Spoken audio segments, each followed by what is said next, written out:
اگرچہ کہ مجھے پتا ہے کہ میڈیا والے آپ کو پسند نہیں کرتے, بڑی مشکل, ہم جیسے آپ کو لے کے آتے ہیں, آپ سوچ نہیں سکتے کتنی مشکلوں سے کرتے ہیں اور کتنے ہم پہ افطار چکتے ہیں.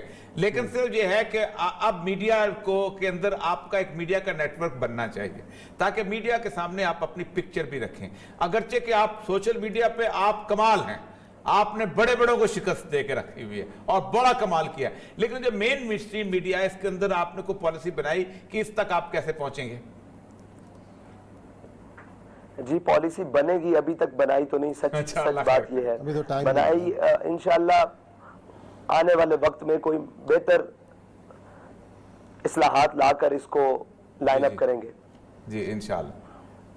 آپ مزید آپ خود کیا کہنا چاہتے ہیں آج میڈیا میں, آپ اس وقت شاید میں پہلی دفعہ کچھ کہنا چاہتے ہیں, وہ ذرا صاحب خود اب دل کھول کے جو کہنا چاہتے ہیں لوگوں کو, علامہ صاحب کے سوگواران کو, باقی لوگوں کو, آپ خود دل کھول کے جو کہنا چاہتے ہیں کہیں.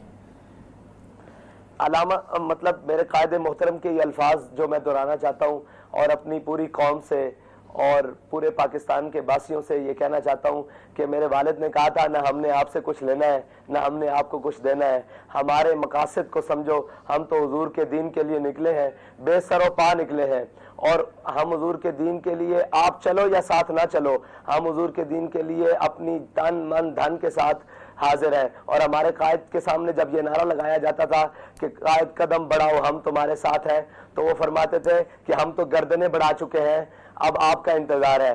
تو ہم بھی یہی کہتے ہیں کہ ہم اپنا سب کچھ بڑھا چکے ہیں, اب قوم کا انتظار ہے کہ وہ اپنے کب درست فیصلے کرے گی اور کب اس نہج پر پہنچے گی اور کب ان تمام سے جو سارے معاملات ہیں ان کو دیکھے گی کہ کون غلط ہے اور کون صحیح ہے, کب اس نہج پر پہنچے گی کہ وہ فیصلہ کر سکے کہ ہم نے کس جانب کھڑا ہونا ہے.